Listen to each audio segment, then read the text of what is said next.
Good evening, and welcome to Off the Plasterer. With me, Eric the Plasterer. Hey, I hope you can hear me, guys and girls. It's hot, Mrs. I'm cooking in here, and I've got lights on and everything. And yeah, if it's one day I don't feel like doing Off the Plasterer, it's got to be today because it's too hot. But I soldier on, and yeah, thanks for coming along, guys. See what kind of an evening we have this evening, how busy it gets over the next hour or so. Yeah, what's news? We've unlocked. You got to be careful out there because a lot of teeny boppers really like clubbing it and all the rest of it. And good luck to them. And if I was young again, I would definitely be out clubbing and all the rest of it. But it's just hoping that everything goes well, guys, because I don't want to go back into any kind of lockdown. Thanks. Anyway, I'm Eric the Plasterer. Welcome to Ask the Plasterer. I'm a what am I? Oh, that's it. Yeah, I'm a plasterer from South London. I've been plastering for 36 years. I'm here to answer any of your plastering related questions. Tonight is for time served plasterers. It's for novices. It's for DIYers. It's for all the usual guys that come along on Ask the Plasterer, which is every other Monday at 7 o'clock. Normally goes on for about an hour and a half. Purely depends how busy we get, but don't like going any longer than that because I need my dinner, and I never managed to have it before, or a nice cold shower that I'd never managed to have before that I was hoping to get tonight. But never mind, can't be too late for Ask the Plasterer. Right, I'm going to move across to what have we got here? That's better. So you can, all right, Lee, hello Eric, how's it going, fella? Mate, it's going well. Job's good.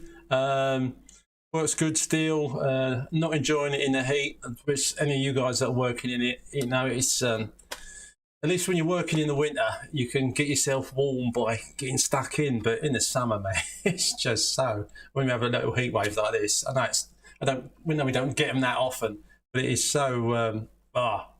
But I'm not complaining because it's just our summer's so short-lived, isn't it? Yeah, so I've just about been surviving the heat, mate. Get the fan on, but yeah, I've got a fan, but I ain't got one up here. And if I did, it'd probably blow all my stuff over, and me old Millennium Wheel there would probably blow away. But yeah, Zoltar, hello, mate. Nice to see you.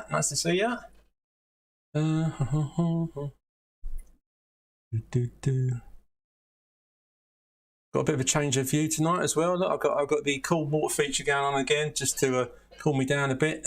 I've got the latest video I posted. Look at that! I can put my hands in front of it now, but I can point. See, Trail Talk. I've finally got the new logo up, which is cool, and of course the old community on down the bottom there. Our Discord server for anyone that wants to get linked onto that and to be able to chat with me and the rest of the guys, other than when this is on, or other than just putting comments in the old comment section. Yeah, tonight is also for any customers that might want to ask any questions that are plastering related. Any guys that want to ask me that are fairly new to the trade or thinking about getting into it, whether it's still worth doing, whether the money is good or not, and yeah, anything else like that. Oh yeah, and of course you can, it's not on this page, is it? Hold on, bear with. You can phone up on this number down the bottom of the screen there. That's 07516 214 983, 07516 214 983, and you can talk to me live in the studio, yes, and get another voice on here instead of just me. Thank you.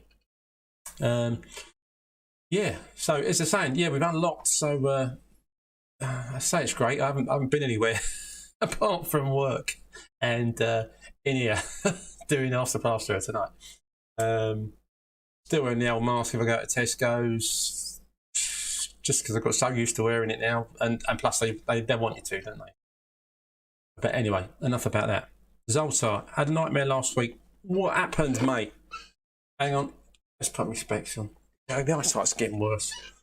Skimming over Artex, and just as I'm laying on the second, it started to come away. Yeah, and there's nothing worse, mate, than you're coating something up, and well, ceilings mostly this happens with, obviously, and suddenly you'll get a bubble, a big bubble, and that is so not good, because that means it's coming away. And it generally, if you get a big bubble and it starts to drop down, you more or less pretty good to say that that's going to happen all over the ceiling for whatever the reason is, whether it's to do with the PVA not adhering to the whatever is up there. I mean, if there's been any kind of distemper or anything on the ceiling, and you manage to get some PVA over it, it probably won't hold, which tends to mean you've got to scrub all the ceiling first, which I rarely do or have to do. But oh mate, it is a bit chronic. And then on the second one, no choice but to overboard it. What? Not at your expense, mate. I hope, is it? I mean, obviously, if you say to the customers, look, I've tried the option that I've quoted for, and it's not going to have it. So overboarding is the only other option, but obviously I can't overboard it at the same price that I've put in. I hope, so, anyway, that you didn't have to cover the cost of overboarding it, mate. Let me know. Bung something down there on the old comments. There is no way to tell if this is going to happen. That stops there, mate. Happen to. Yeah. Yeah, I mean, normally 9 times out of 10, it doesn't happen. If you've got if your PVA has gone on really well, you've had no problem with it kind of coming back off while you're trying to put it on, then there shouldn't really be a problem. But I hope, or if sometimes if the PVA is not watered down, or if it's watered down too much, I mean, obviously you know that I put it on neat, and I know a lot of you guys do now as well, and I think you do, Zolt. I put it on neat as well and let it dry completely before you start going up there. But that was hang on, did you do Zoltar, did you put bonding coat up first, or did you do that magic mix thing, or did you just try doing a couple of coats of thick finish to cover that up, which is doable, but I never risk the thick finish thing. And although you can mix bonding in with finish to do that first coat, I've just stuck to the way I've always done it, which is a good coat of bonding, let it go off, then you know that's not going to drop back off, and then skim over the top of that. Charge the materials, and to be fair, it gave me a bit extra. Yeah, neat PVA. No, fair enough, mate.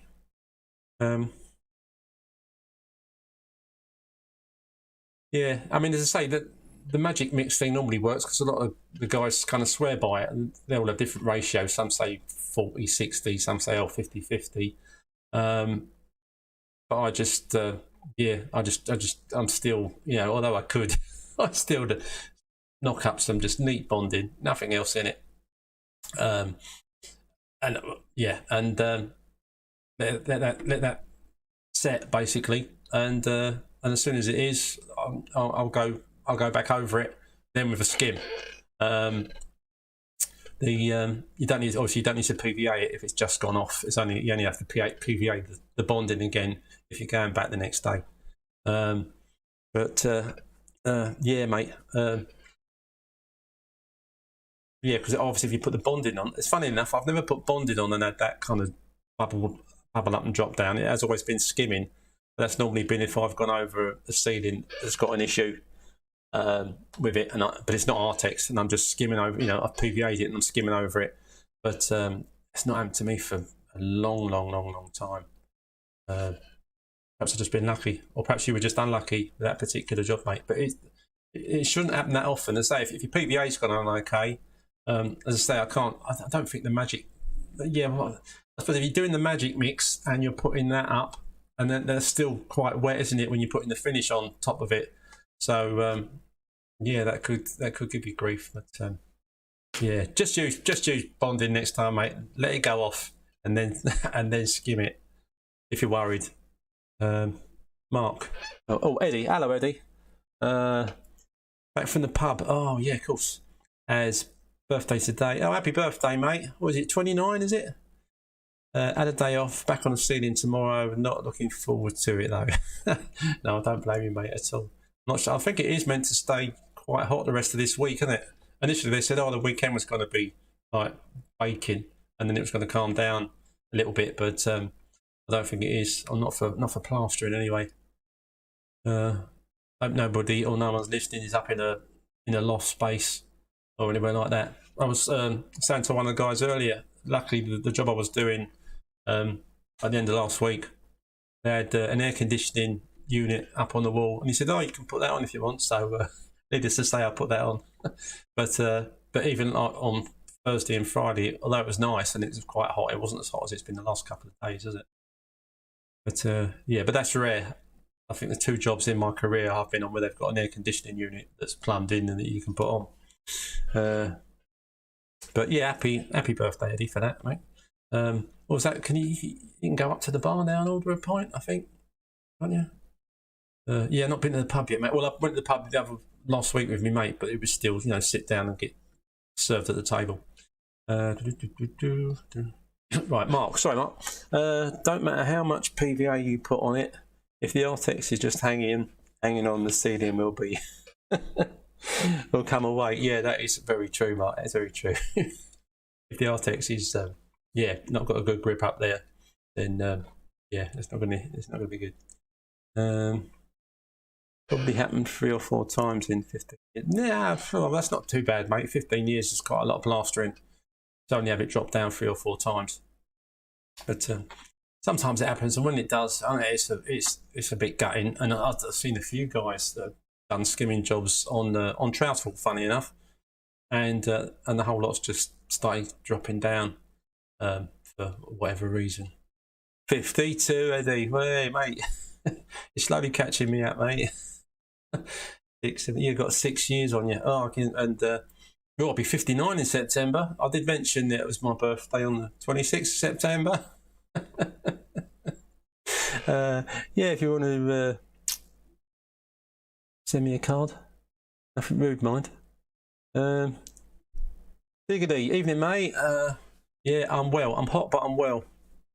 Where is the beer? No, I'm on the old cherry cola again, mate. I did have a beer earlier, which was lovely because today I've not been plastering, but today I have been. It's my granddaughter's birthday in a while, so and my back garden needs a good old sort out, so we can have a party for her and invite loads of people over. And so I thought, right, to tidy my garden and my garage while I'm at it, I need a skip. So I ordered a skip. It was meant to come tomorrow, but luckily they had a cancellation. It came today, and I spent most of the day filling it up and trying to get my garden straight, ready for that. I'd rather be doing that than stuck on a job. And fortunately for me, I've got most of this week off. So I'm hoping when I go back, it'll be a bit cooler, and I won't have to suffer it. Yeah. So anyway, I did have a beer earlier while I was doing that, which was lovely. But does leave a bit of a taste in your mouth, doesn't it? After especially if you're working still as well. Whereas the old Coca-Cola's nice and sweet, and when I've done tonight and we're all done, I can have a nice cold shower, have my dinner, and have a nice cold beer and go, I ain't got to go plastering tomorrow. But yeah, you guys, good luck tomorrow. Hopefully it won't be too hot.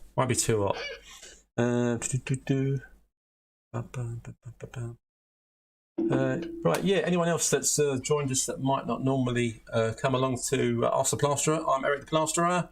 I've been a plasterer for 36 years, and I'm in South London, and I'm here to answer any of your plastering related questions, and any of the other guys can answer them on screen as well. or you can ring in to the number on the screen and you can chat to me live. But yeah, I won't bite you. And if you're rubbish at typing, it's quite a good idea. But there is a time delay, so if you're watching it on the TV, you need to turn the sound down if you ring in. Lee, I'm off to the shop quick to get Sophie back in. All right, Lee, yeah, you go and grab some beer, mate. I'll definitely still be here if you're just popping up the road. Eddie, price of PVA gone up again. How much do you pay? I bought a load of it on about a month ago on Amazon. The Everbuild stuff, particularly cheap. I think it was about £8. I normally pay a tenner for the B&Q stuff, and I bought 8 or 10 gallons of it, or 5 litre tubs to the uninitiated with old money. And yeah, so I'm not sure, mate. I haven't checked. I know everything else is going up silly. I bought some. I bought a big pack of plasterboard angle beads off of Amazon as well. 50 of them, I think it was. I can't remember what I paid now, but fairly reasonable. I've got those in my garage because last week I popped to B&Q. They didn't have any beads at all, and I had to buy beads for those arch beads. I've never used them before. They're plastic arch beads that you can bend, and and now I've actually seen what they're like. I still wouldn't use them on an arch because although you can bend them, they still get this vague like kink in them as you're bending them around. And but they were the only option I had to do this job that I'd booked in. It was get the whole room done in the day job, and because I had something else to go to the next day. And so I had about 4 angles to put up chimney breast and around this window, 5, and they were okay, but there was an absolute pain in the backside. I'm even trying to pull them out of the plastic wrapper. The fact that they're kind of chopped down one side, they catch on everything, and the plastic on my floor. I had to take them out of the room to cut them because they were catching on the floor, catching on each other.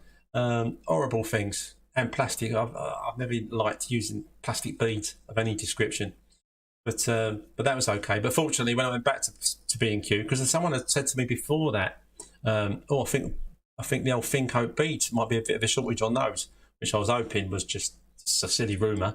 But that made me panic a bit, which is why I bought a big box of them off of Amazon. But the next day they did have some stock back in at B&Q, so I bought some of those as well before my box turned up. But I bought some thin coat stock beads, and in B&Q they absolutely take the mickey out of you with the price of them. £5.37 for an 8-foot stock bead, plasterboard stock bead. £5.37 for one. I had to buy 5. Basically, I spent £26 on 5 stock beads. I mean, I needed them, so I bought them. Sometimes you go to a lot of places, they either don't have them, or because they can bend and buckle so easy. If the guys that put them into the shelves and stuff, they're not very careful, or the guys that shift them around, when they get bent, they're absolutely useless to you, aren't they? So yeah, that's not so good. Let's have a change of scenery. Whew. Yeah, so that was an absolute bit of fun that I had then. Ashley, yeah, I got my beads from B&Q. Take it that's not the normal price then. I don't know. I think they have been that kind of price of late, but because I buy normal angle beads, either in a big pack or, as I say, if you buy 50 plus from Amazon, they work out reasonable. Oh, my curtain's got a bit fun, isn't it? But but in there they are. Yeah, they've been that price for a while. But I was hoping they weren't going to be that expensive, but I just bought them, and then I looked at the receipt and thought, you're having a laugh. Absolutely, over £5 for one stock bead. But anyway, it's done now, and the job's finished. And I mean the thin coat stock beads, I don't have to use them that often, but just occasionally you'll get an angle where you think, I don't need to go around the corner here, so I don't want to put an angle bead on it, a normal one. So use the stock beads, but don't have to use them that often. I have to use them that often. Yeah, hi guys. Anyone that's just joined us, I'm Eric the Plasterer. You can ask me any plastering related questions. Been a plasterer for 36 years, and yeah, it's a long time.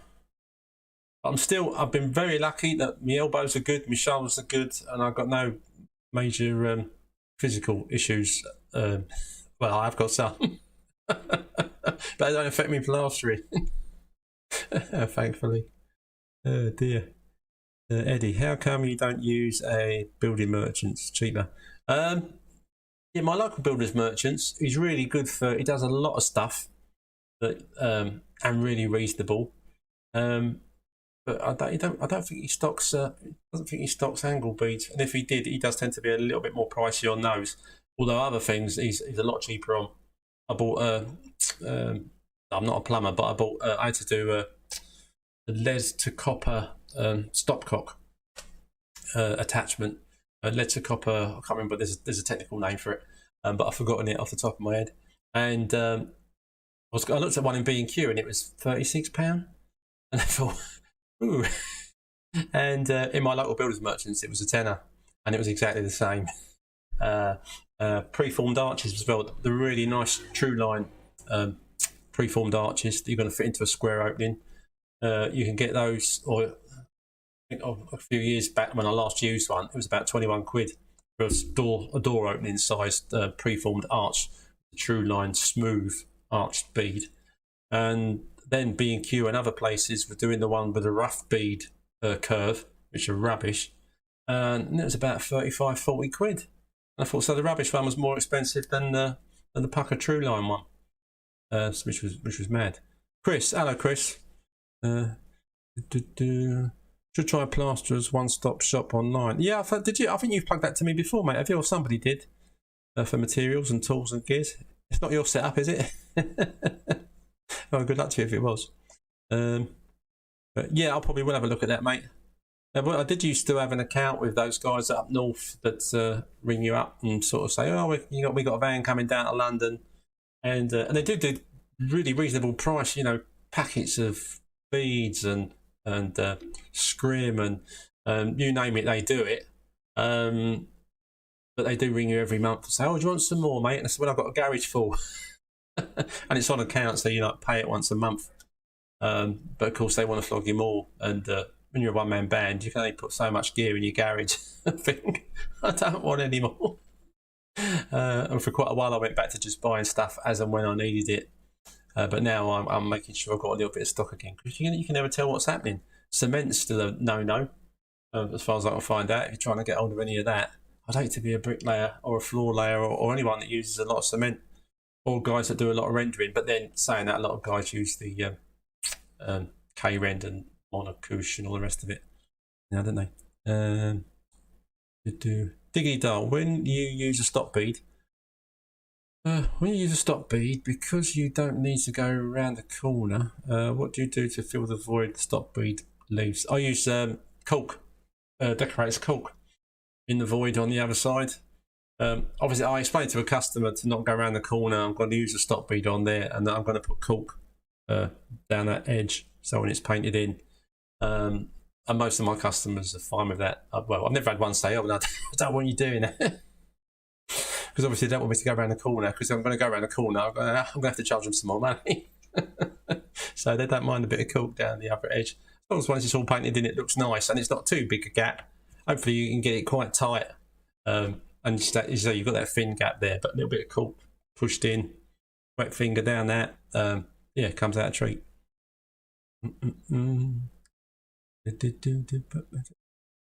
Mark, tried 4 builders merchants for SBR this morning. None have any or expect any soon. Went to Melvin Clark's. There's nowhere like Melvin Clark's, mate. They do everything.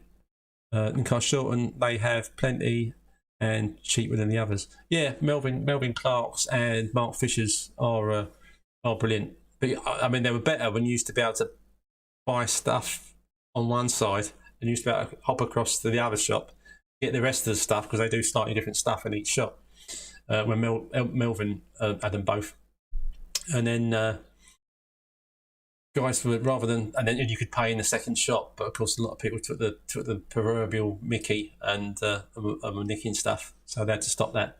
But now, so you buy one thing in one shop and then you got to cross over the road to get the other gear. But that is when I'm not ordering it online. That's where I get my plastic sheeting. That's where I get my temporary plastic sheeting from to cover the floors.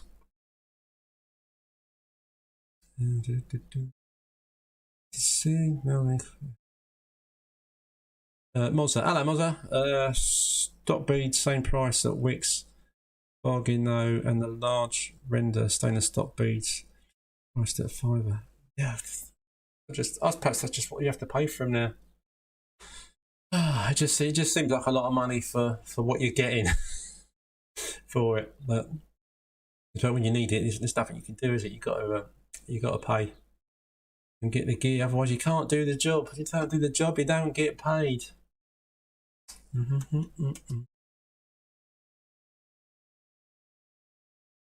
Over it. What? Like my old Millennium Dome background there. London at its best. Yeah. Yeah. What was this job? Oh yeah, this job. My latest video was one where I've like plug in the old red dots and stuff that show through when you got the old. People had one put screws or keep screws, and that was handy on this job because apart from the TV bracket, you had screws around the window for fitting a frame that holds those louver blind things you can put in, and the what else was it? Oh yeah, and the curtain rail. He asked if I could keep the holes for the curtain rail. So without the red dots, the whole lot would have been an absolute pain in the backside. But no, it was good. Chris, shouldn't use PVA for external rendering. Should use SBR instead. Yeah, but again, I've always used PVA, and that last rendering job that I put up. Okay, I'm not the best renderer in the world, but the customer was happy, and he sent me some pictures of it since with the paint on it. So, and yeah, if you can't get SBR at the minute because it is a shortage anywhere, then unless matey was just unlucky, then yeah, PVA is the solution.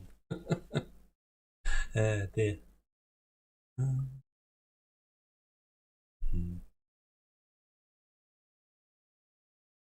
How are we doing? Yeah, I'm not surprised if it's a little bit quieter this evening because, to be quite honest, guys, it's so hot and because it's Freedom Day, I think a lot of guys are probably going to be going out or going down the boozer or whatever just to enjoy the experience. But yeah, I just hope it works out okay, and we don't have so many people not dying with it, but like filling up the hospitals that they have a panic on and shut anything down again. But anyway, let's not talk about that. But apart from the good bits of being sensible, but being able to do what you want to again is nice. I haven't shot off to the gym yet, but I want to go to the gym and have a swim, and at the same time, without having to book it, I just turn up. I do like a sauna as well, but I'm a little bit nervous if it is open, a heat in a sauna. If you've got quite a few other guys in there, kind of think, well, if any of them have got a touch of the old COVID, even if it's not going to make you, really bad, I don't want to get the old whatever strain's popular at the minute. So yeah, in a sauna you're probably bound to get it, but I'll see if I take the risk when I'm in there. If I'm in there and I just think, sod it, I'm going to go and have a sauna as well. If they've got it running, then we'll see. I'll cross that bridge when I come to it. Zoltar, are you going to bash out some sponge floating vids? No, mate, I don't sponge anything, Zoltar, apart from outdoor render as a finish to finish it off. If you get it nice, if you can get it nice and smooth, and you don't, why take a sponge to it and start messing it all up again, making it look horrible? Although you come out nice and smooth in that, it's just another process that I'd rather not do it if I don't have to. Let's face it. I mean, if you're baking hot on a job, especially at the moment, and it's got to that stage where you can just carry on as I do, you think, you know what? Yeah, I'm gonna get a float on it and start putting water on and giving it all this. Yeah, but I mean, a lot of guys love doing the floating, and if you want to do that, Zoltan, then you crack on, mate. But I'm not going to do it for making the video. If I did, I'd probably mess it up. So if I did the video, I think, well, I'm not putting that up. All the guys at the Sponge Float go, bloody hell, what's Eric the Plasterer doing to that wall? Oh dear. So sorry, mate. Michael, hi Eric. Hi Michael. Yeah, I paid £62 for a box of 50 beads last week. Oh yeah, that's not bad at all, mate. Still no beads in B&Q in South Wales. Yeah, there might be a shortage with them, as I say, because they didn't have any when I went to B&Q, so that did panic me a bit. But they did have some in the next day, but that doesn't mean that they haven't all gone, because sometimes I'll go in, they have had a one-off kind of delivery, and I think, oh no, it's fine. And then the next time I go in there, nothing. Which happened with the cement. Once there was no cement, and then I needed some for a little job I did, and it was in again, and I thought, oh great, and I bought what I needed, and then I thought, that's probably all right again now, but of course it ain't, is it? At all. So yeah, it's worth getting some from Amazon and sticking a stash of them somewhere just in case. There's a lot of jobs. I mean, you don't want to have to start putting bits of wood up and doing it the old-fashioned way. Ooh. Apart from the fact the angles aren't as strong if you knock them, or if a customer knocks them, going to chip them, aren't they? Which was the downside of not having angle beads on a plastered corner, is they're just more vulnerable. But yeah, no, £62. Oh, yeah, I'll have to check what, because the missus sorted it out for me. She said, I ordered a box, but she did tell me at the time what it was, but I can't remember. It was probably a similar price, mate, to that. Because you can pay, what is it, 10, 20, you pay B&Q, the ones they do if they do them in a tube, they're about 20 quid for 10, which is like, you know, like the rest of their gear. The only thing that's cheap in B&Q is plaster, basically. Well, cheaper than a lot of other places you could get it. But everything else in B&Q, through the roof, 9 times out of 10. They don't do mitre glue. When I'm in there getting any gear, if I need some mitre glue, because I'm sticking a lot of beads with mitre glue these days, I'll have to go to Melvin Clark's or proper builders merchants as opposed to B&Q. But yeah, if anybody wants to ring in this evening that's watching, that hasn't typed it up in, or has never rung before, you can ring in on this number and you can chat to me live. Ask me a question, and I'll try to answer it. Yeah, cool. Or if you've got any views on any tools that you think are great or think are rubbish, you can also type something in the comments, or you can ring up and tell me about those. Give us your viewpoints on them.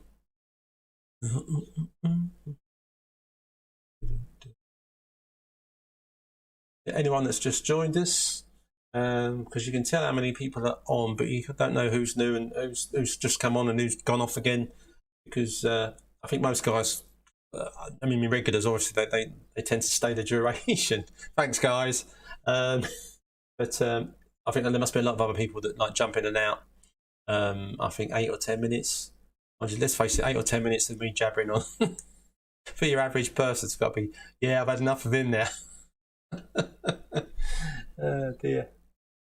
Do you level your beads on plasterboard or I do want to reskim. It depends if they're badly out. I mean, I can have a quick check.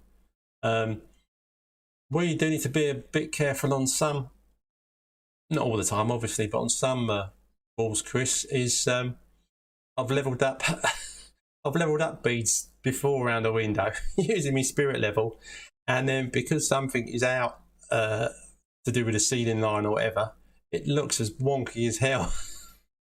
And I think I wish I'd kind of lined it up with everything else. So although they're not dead on the level, they look square and level around the opening. So 9 times out of 10, if it looks fairly level to me, I'll just put the beads on tight. It depends how good the plasterboarding's been done. If it's an original wall, if it's an original opening like around a window, and I look at it and I think it looks wonky, then I will obviously use the spirit level on the whatever beads I need to level them up. If I look at the original and it looks square, and I might chuck a spirit level on the edge and it is level, I will just put the beads on tight. Yeah, that's it basically.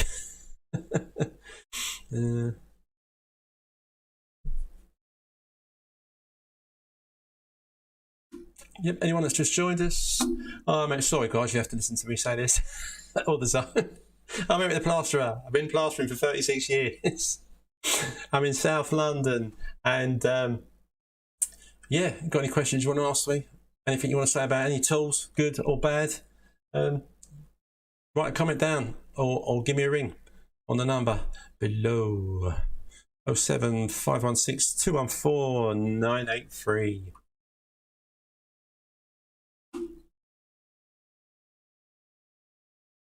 What else? What else do you want to talk about? Any customers out there that are just curious, want to ask any questions? Here's the place to do it. Wow, excuse me. Sometimes I can take these off and I can see what I'm looking at, and other times I take them off and I can't. I think it just depends if I'm having a good day. It must be the heat. I think if it's really hot, I have to wear my glasses to be able to see what's on the screen. When it's not so hot, I can see all right.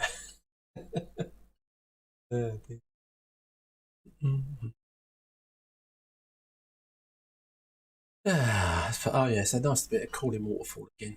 Makes me feel a bit more refreshed. A bit more refreshed. The Discord site, that is slowly getting busier, guys. So the guys that have subscribed to that recently, thank you, and nice chatting with you and having you along. And we got one of the guys from Russia, and he was showing me the gear, or the mud as they call it. Oh, hello. Well, hey. Hello, who's calling? Hello, Eric. It's John. Hello, John. How are you, mate? You all right? Yeah, not too bad. Warm enough for you? Cool, mate. It's you know, I don't like moaning about the heat because it's so bloody cold most of the time, and it's peeing down my rain. So I think I'm not going to moan about it. But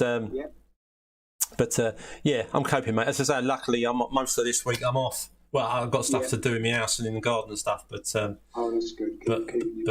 What about you, mate? Are you full on at the minute, working wise? Yes, yeah. 8 days a week at the moment.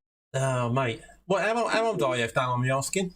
I'm 54. Oh, mate, and you're still like still doing weekends and stuff like that. Still doing weekends, yeah. I mean, I'll be honest with you, mate. From a money perspective, I could do with working weekends, but I just think I just can't. I know. Well, that's exactly how I feel. But it just, you just get these knock-on jobs that just everything run over and nothing really. And yeah, no, fair enough. It'll be done tomorrow, and that's everybody, mate, isn't it? I mean, I try to plan my jobs with. I allow for the job running over a bit. So if I do have an issue, if I get a job bashed out nicely, I think, oh, that's cool. I've got a day off in between, which ain't always great, but for me, mate, I quite like it. I forget about I'm not earning any money that day. I just think, I can chill out tomorrow, get all my gear for the next job, but rushing on to the next one or I really whatever. want to go down to 3 days a week. I do. Oh well, that would be ideal, mate. Yeah, I wouldn't mind working. 3 days Sorry, go on. 3 days a week. But what I've phoned up about is yes, mate. With I know you don't do a great deal of it, but sand, cement, render. Yeah. Price. I'm getting, price per meters, and I roughly priced a job the other day. It was 68 square meters. Yeah. And to supply and render, I went in at £45. I more or less got laughed at. What, if it was too much? Yeah. I see. Yeah. I mean, I ain't done meterage since I worked on like building sites or for builders. Yeah. Yeah. You know, and I enjoyed it at the time. I was younger, and I liked working with like a group of guys or whatever. And on big jobs, you kind of, or the ones I used to do back in the 80s and the 90s, you have so many guys on the site, you could just get lost. You could just, you could. Right, I mean, I didn't. I was a good lad, but you know, you could bugger off and have a 3-hour lunch, and no one would notice. Yeah, that's right. But yeah, and that was like price work or not price work, day work or whatever. Day work, yeah. Or meterage, but I hated meterage work. I did. I worked for a company who did the refurb on Pentonville donkeys back, and that was the first stint we did there. We were still getting paid like day rate, which was fine. Second lot, it was kind of like, no, you got to do this is on a price, and you got to basically to make any money, you had to finish like 3 cells in a week. And there was neat sand and cement. You weren't allowed no additives, nothing, not even lime, in case they picked it out. Oh, I don't know, stupid idea. And they had mesh blooming bolted to the walls, to the ceilings, curved ceilings and all that malarkey. And you had to chuck the gear through the mesh to be able to get a pricking up coat on it. And that was lost all the skin off my hands doing that, and it was a nasty job. And it just seems so pointless, mate, especially on doing the ceilings, because you think, well, above the ceiling, it's just another cell. I think who's going to dig through the ceiling? Who's going to dig through that? Exactly. And I think after that, I seriously considered doing something else at that point, which I think I tried to, but I couldn't. Yeah, well, I did as it goes. I'd done my time as like a YTS, like 27 quid a week. Oh, right, yeah. Then, like, you know, I think it was late 80s when we had the big. Oh, what? That Black Monday. Yeah. I had a chance to get out, and I managed to get into the print. But I always kept my hand plastering. Then last 4 years ago, I took redundancy, and now I'm back on full time again now. Right, yeah, I suppose because the print's gone a bit downhill, hasn't it? With all the everything being online and whatever. Going out to India and digital ads and but it's done me okay. I've done all right. But as I say, I always kept my hand in. So I always loved my plastering. Fair dues, mate. Are you using the old speed skims and stuff, or are you just sticking with traditional? Yeah, absolutely lovely. Absolutely love them. I do think they're good, mate. I'm sorry. Yeah. I mean, I've been doing the traditional way. Wear and tear on your joints, and all. Well, exactly. Yeah. And it's just the fact. I mean, the last job I did that. I thought I'd do a really nice job of putting me a couple of coats on there before, rather than because I have got a bit lazy and I've been chucking it on because I was just going to skim it off with a speed skim. But you kind of think, well, hang on a minute, mate. If you get it really nice and pretty smooth anyway, and then run the speed skim over it, it works a bloody treat. It just takes out so much work. Exactly. So I think, why not? I absolutely love them. I even use them for rendering there. Well, then my last rendering job I did, I'm not a great renderer, and I tried to avoid them because of the weather. And the job that I did book in, and I said to the bloke, I don't really do a mate, but he was a friend of a friend and all the rest of it. And at that week I was meant to do it, bucket down with rain all week. So basically I was stuffed for a week's work. And I thought, no, I'm not, this day I don't want to do anymore unless they're indoors. I know, I'll make it right, But it's crazy, mate, it's crazy. No, okay. All right, well, just say, if anyone could... Yeah, sorry, mate.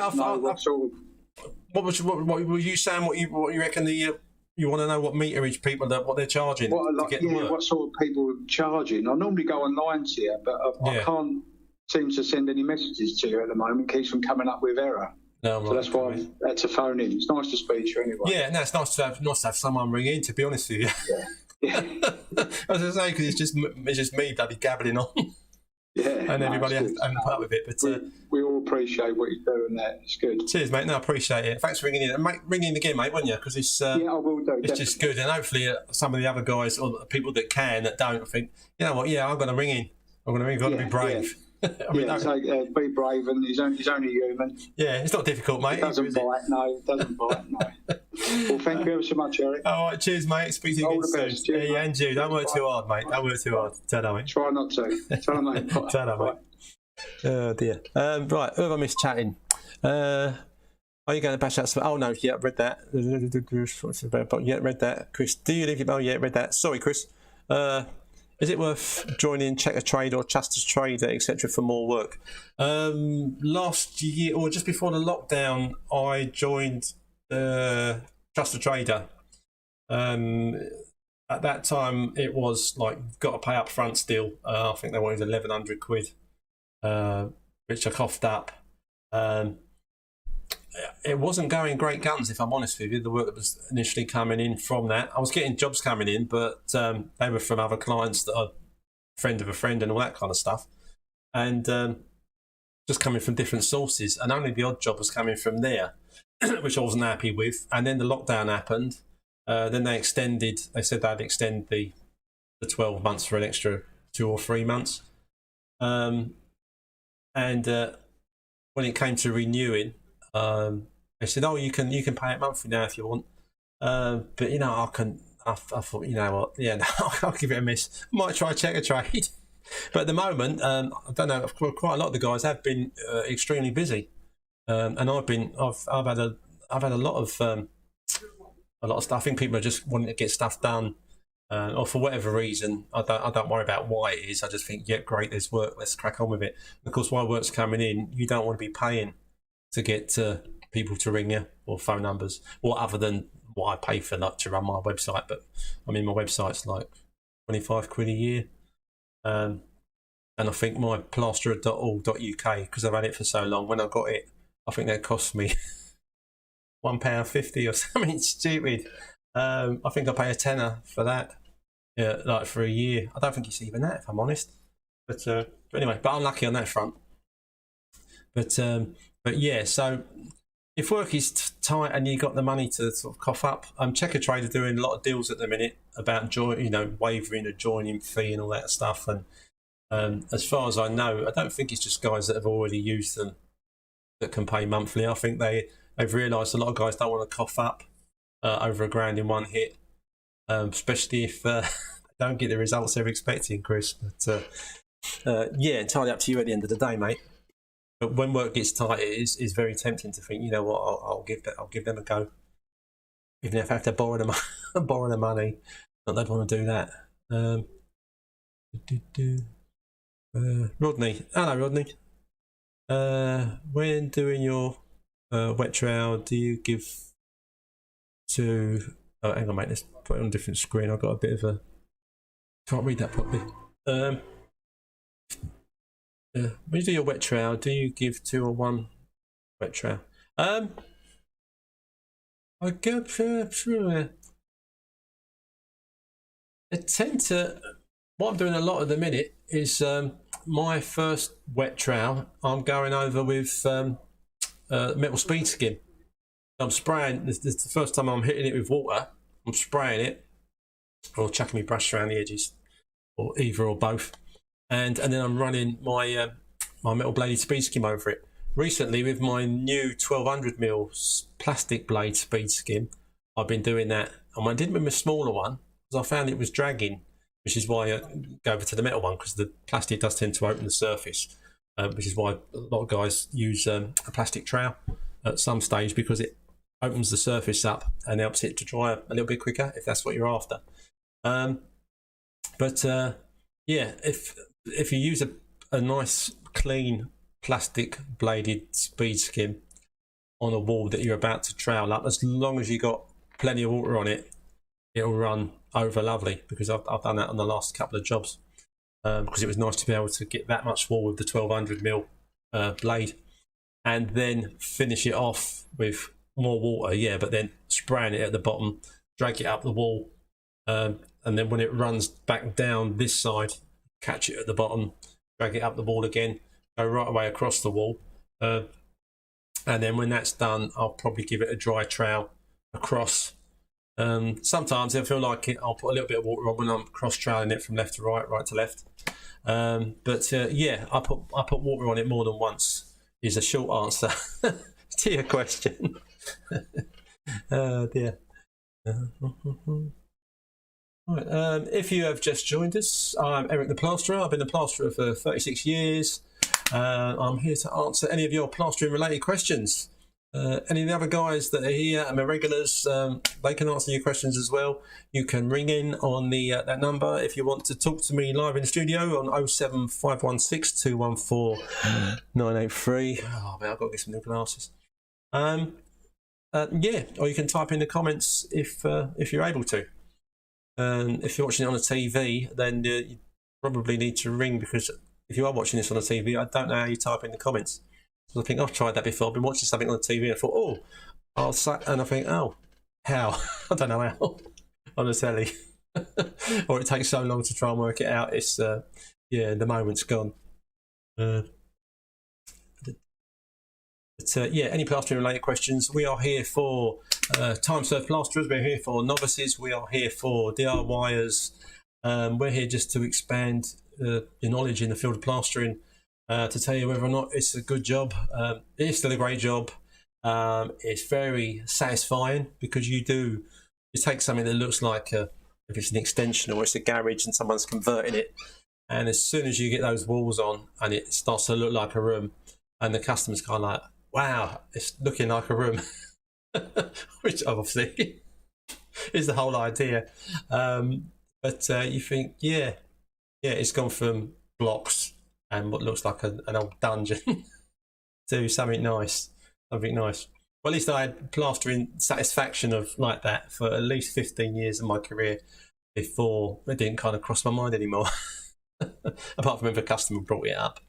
And still, a lot of people will tell you, and it is true, that plastering is an art form, guys. It's only decorative at the end of the day. It's not really structural. It doesn't hold a building up. But I think how horrible some buildings look if they were all brick, just brick inside. I know some walls that are brick look nice, but you wouldn't want your whole house to be brick, would you? Or like some of those people on those big build things. Not the DIY SOS ones, the other, I can't remember what it's called now. Yeah, the ones where they build some stupid big house, like they've got more money than sense, but 9 times out of 10 they seem to be borrowing hundreds of thousands of pounds. They knock down the lovely small detached house they've got because they want to build something that's big enough to be a hotel. And those guys are crazy. Why I brought that up, I can't remember now. But yeah. It's an age thing. You do all aspects of plastering. When I was first plastering, Chris, I did normal solid stuff, floating and setting, dotting and dabbing and putting up plasterballs to cover a room was just hardly ever done. It was like if someone had you go to look at a brick extension, you'd float and set it with browning, bonding, do all the floating in the morning. You'd whack the gear on, rule it all off, devil it up with a devil float, and then you would skim in the afternoon everything that you'd floated in the morning.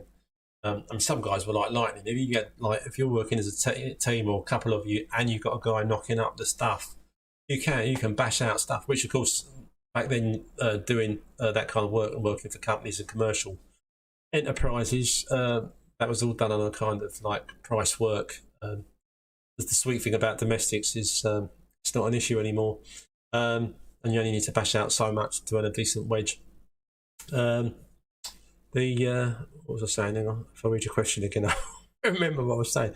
Oh yeah, and I did. I was taught how to do fibrous plastering, cornice work, that kind of stuff. Floor laying. The only floors that I ever laid were I decided against it. I've got a little video where I basically show you the rough idea of how you lay a floor with a screen with a dry mix. But it's nothing I was ever really good at. And I just and obviously we did rendering stuff as well.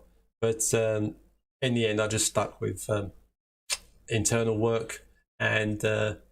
I was working for some building company, and I was getting so much domestic work coming in that I was doing on weekends at the time.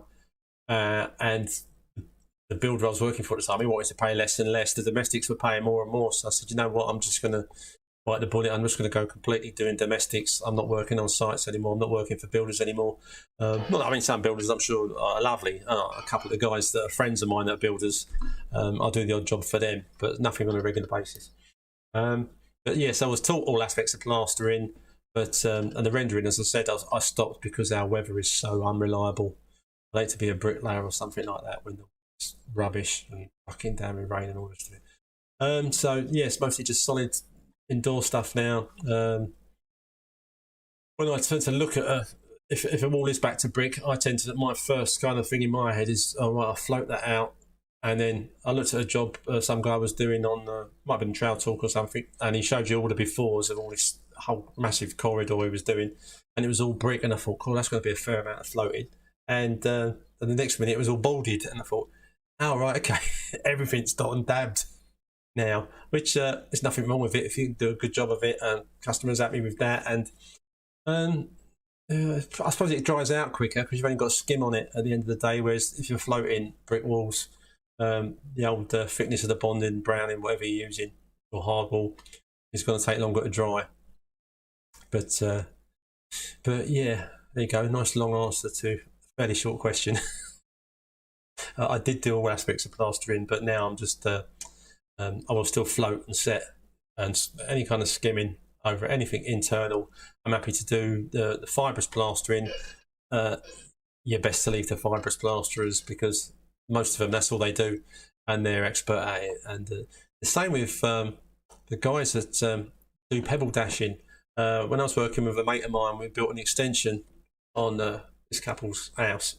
Well, it was on top of another garage, but the foundations were deep enough to do it. And the whole thing needed like re-dashing.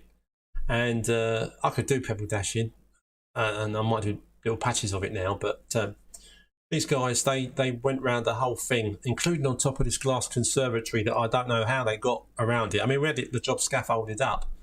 Evening, Matthew. Back to his friends. They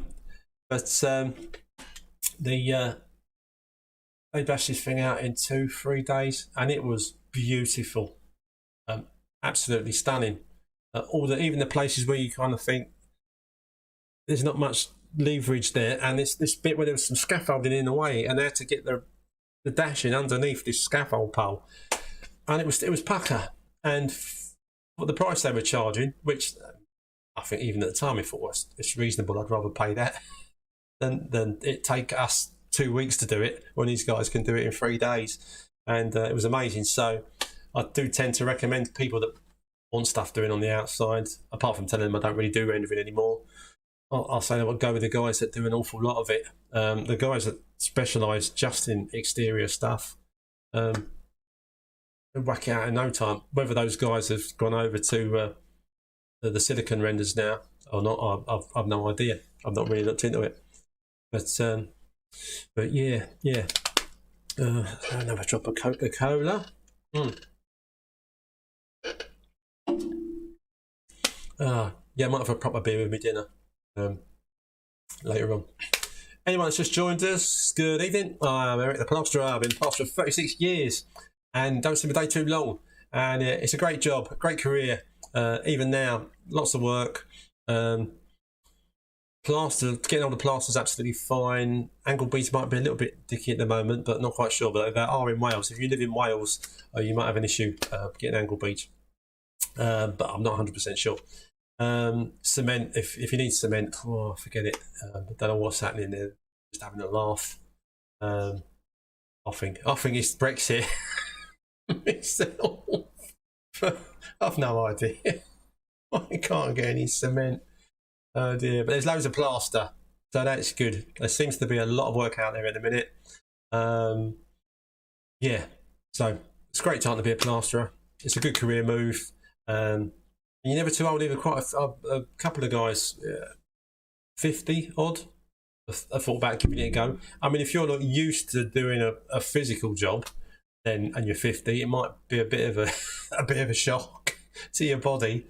But if you're a little bit overweight and you start doing it and you've not done it before and you crack on with it, you'll probably drop a few stone. Especially this time of year when it's hot. But most of that is fluid, which you probably put back on with a few. Oh dear. So yeah, any plastering related questions you can ask them here. We're here for novices, for DIYers, for time served plasterers. you can leave comments on the comment section here, or you can ring into the studio on 07516 214 983 and you can talk to me. Have a slight change of scenery again. I said I managed to get the Trail Talk, the new logo up. I've been using the old one, which I think is still on the main screen when you come into the live chat. And I've done it so I can, look at that, I can point to it without my finger disappearing. Here's me doing my thing with my 1200mm speed skim and using the dots that you can put over where screws used to be, because they want to put screws back in the same place, and to save you having to try and plaster around screws, which is doable, but if you don't have to do it, it's such a pain in the batami. So yeah, these red dot things are, and I'm not getting anything for saying that they're great, but they're a godsend.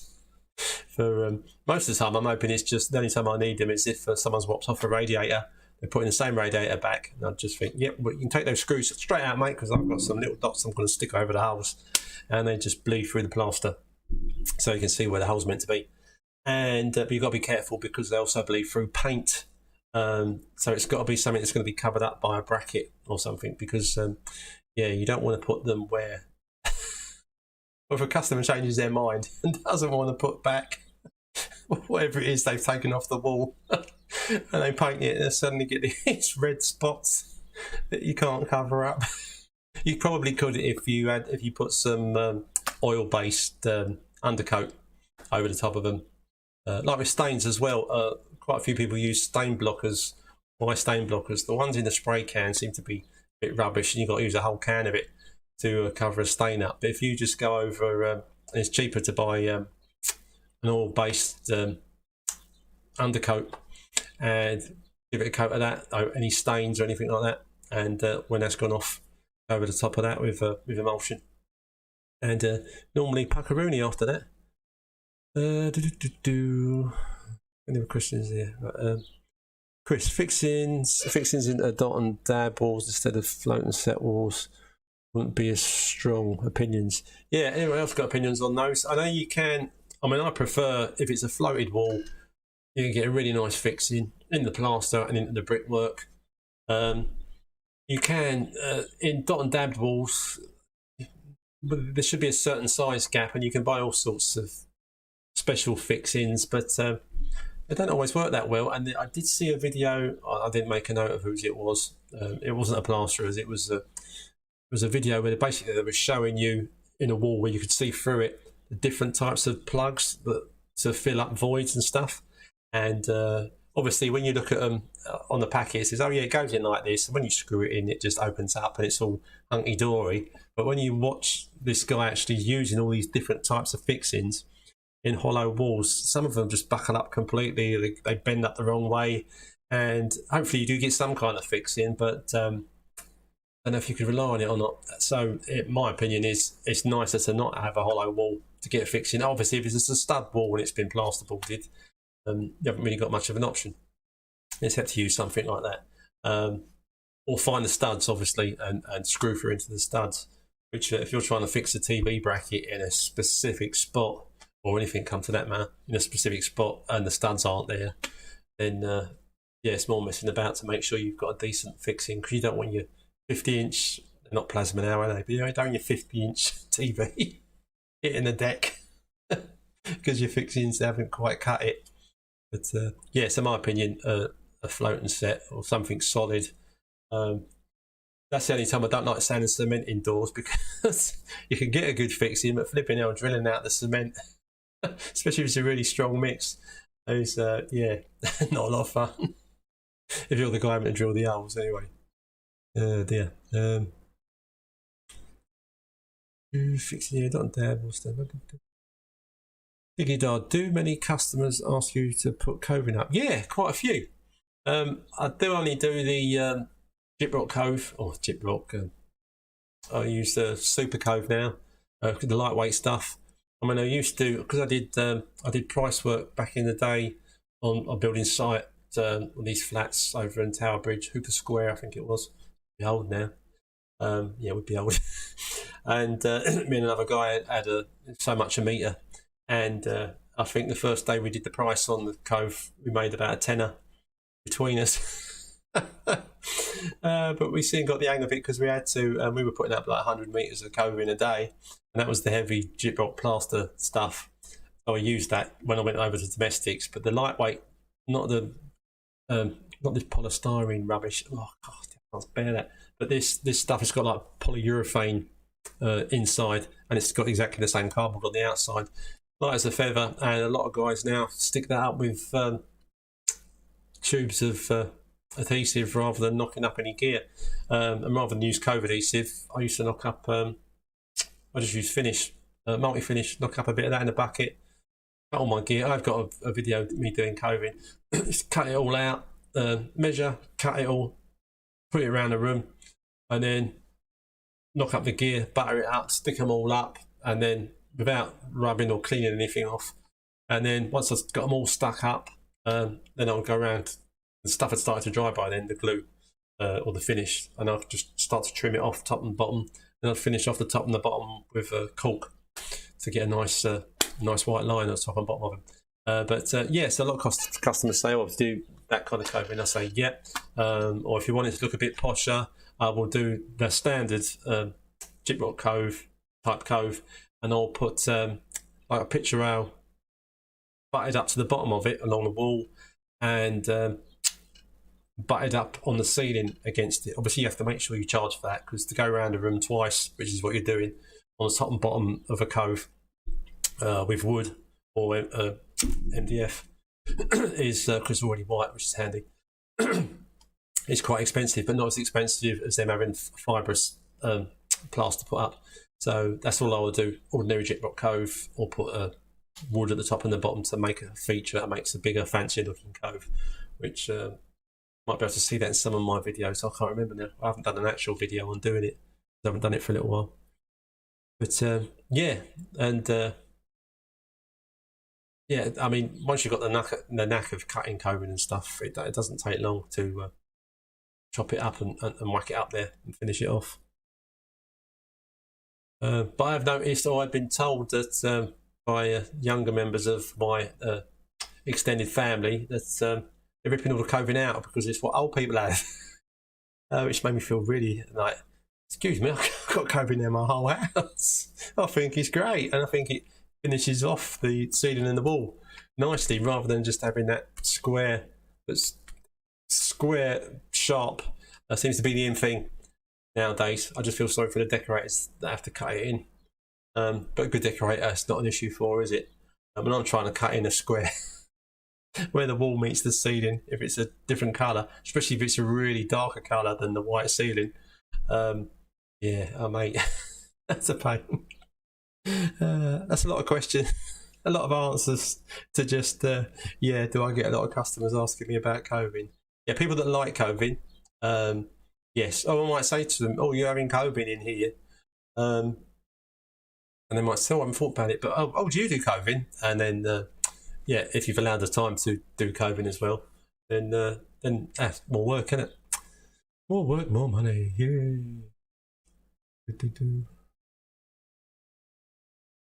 Hello, anyone that's just joined us, I'm Eric Plasterer. Been plastering for 36 years, here to answer any of your plastering related questions. We're here for DIYers and for time served plasterers and for novices and whoever wants to do plastering or just ask questions about it. This is the place to come.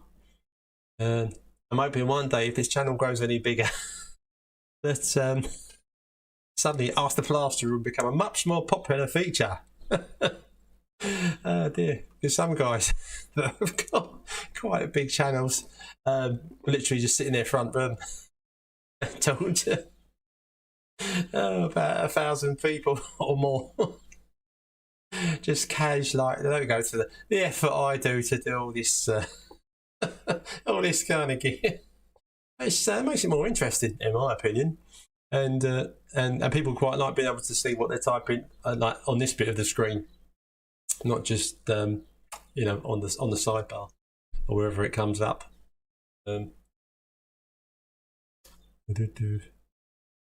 Actually, yeah, because I can't get involved with watching this live on my phone. Not quite sure what it looks like. Dear.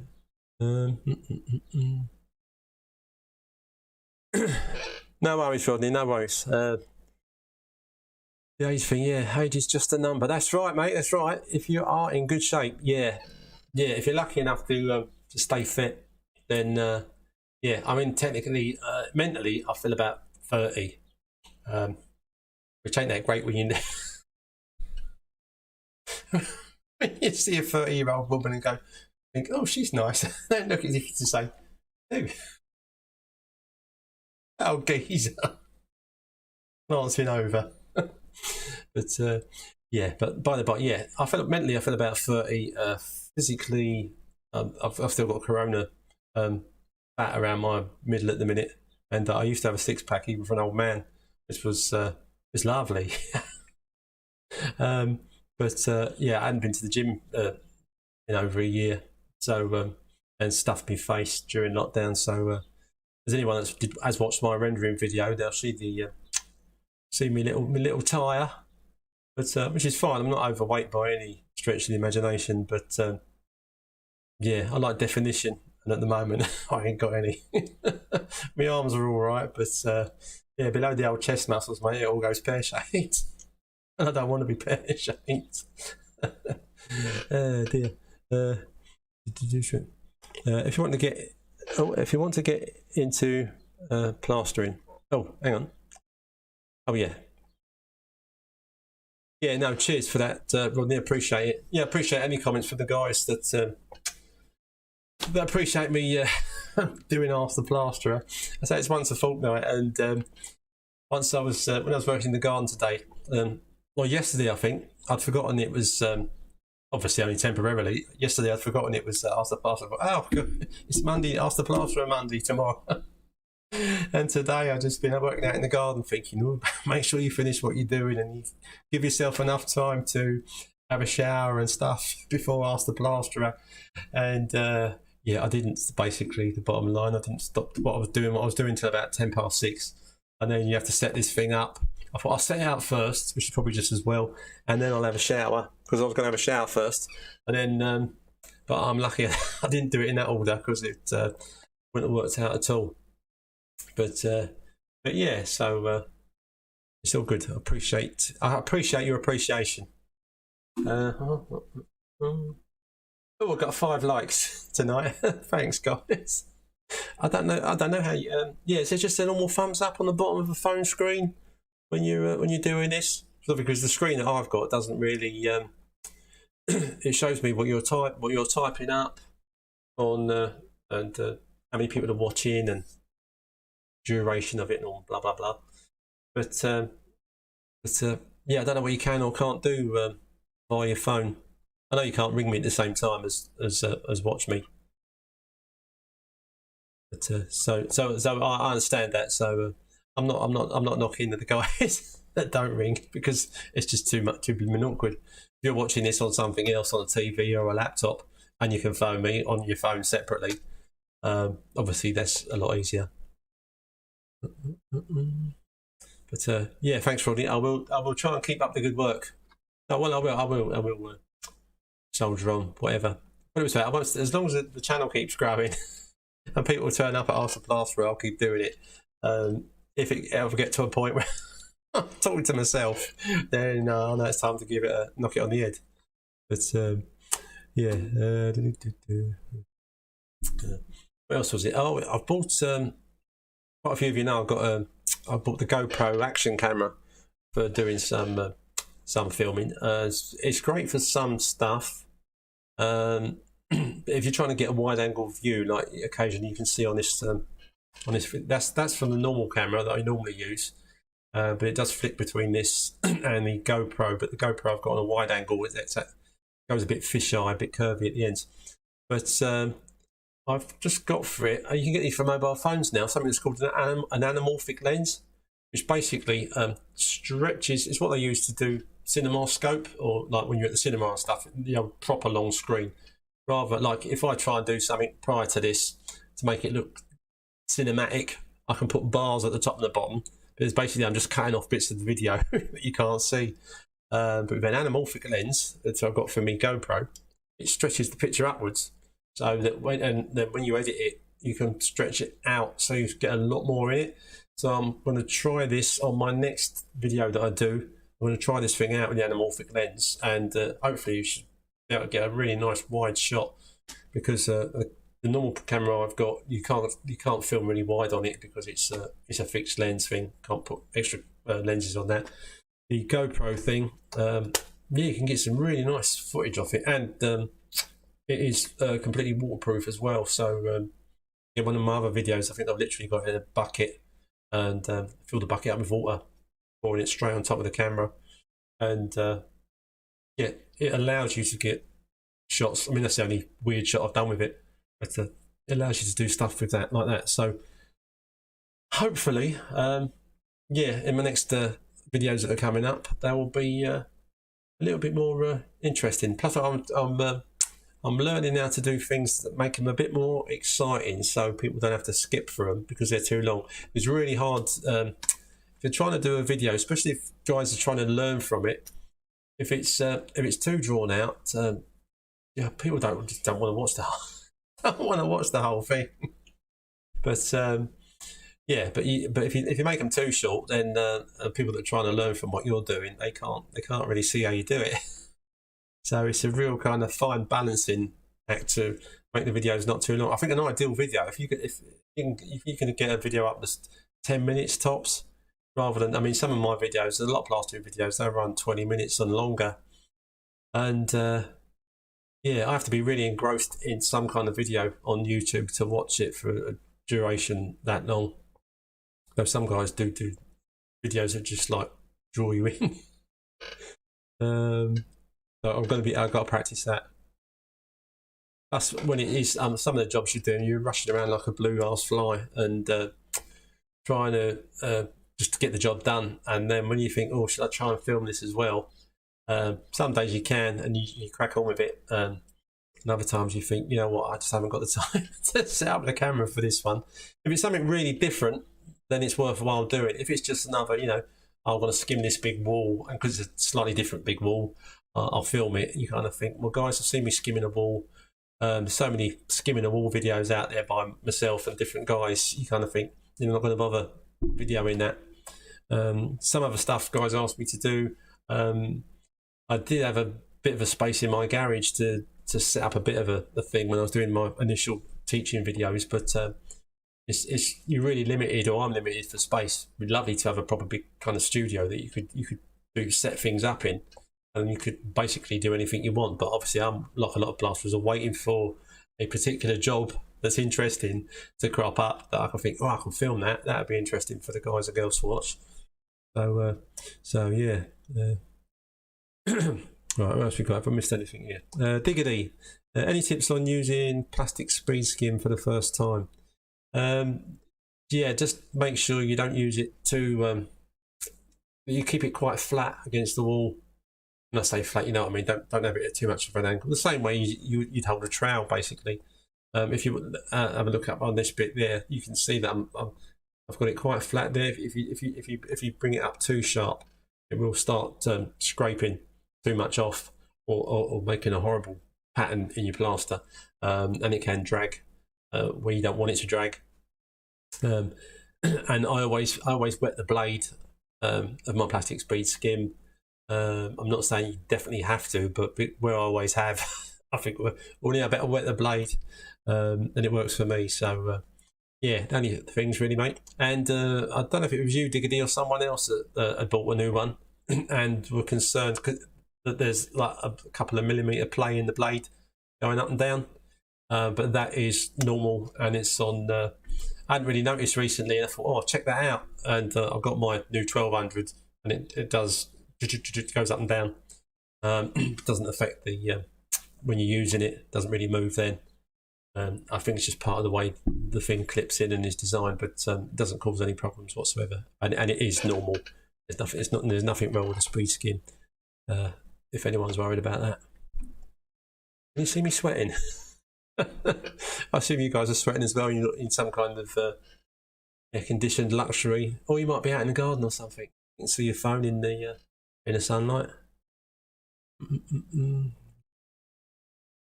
It was you, Diggity. Yeah.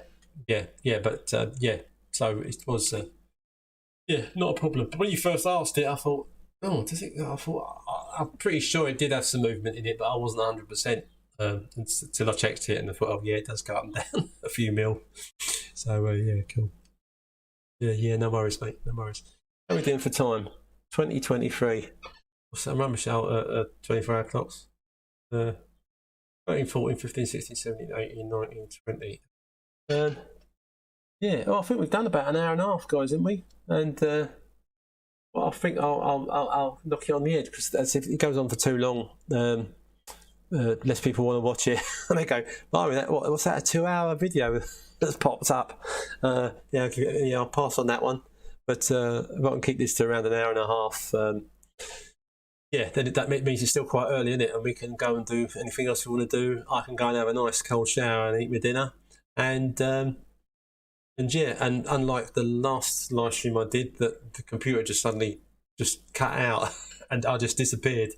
And then I realised I'd gone on for nearly 2 hours. So if I'd have finished like in an hour and a half or so, that wouldn't have been a problem. So to save my computer in this heat, which probably don't help possibly doing that again, I am going to say thank you very much to everybody, all the regular guys, for coming along. Really appreciate your your patronage of my channel, of everything, the community, the Discord community, which is slowly growing, guys. So keep up. Yep, there's a description in all my videos, and you just click on that and on the description, and you will get sent an invite to the community. It's simple, and just follow the instructions. It's a free app on your phone, and yeah, you can do everything on there. You can chat, you can type, you can talk, you can talk via video if you want to. You ain't got to ring into it. You can just literally click on one of the buttons and listen to other people, or you can join in. Though most of us guys at the minute just tend to type because it's easier not to interrupt each other. But there's a few of you on there, and you still start talking at the same time. And then you'll stop and wait for everybody else. Yeah, it's all part of the fun. But anyway, yeah, so thanks for coming along, guys. I will look once again for the old off button, and I will see you in 2 weeks' time, Monday evening at 7 o'clock. And yeah, have a great week. Don't work too hard, and I will see you soon. Bye for now. Yay.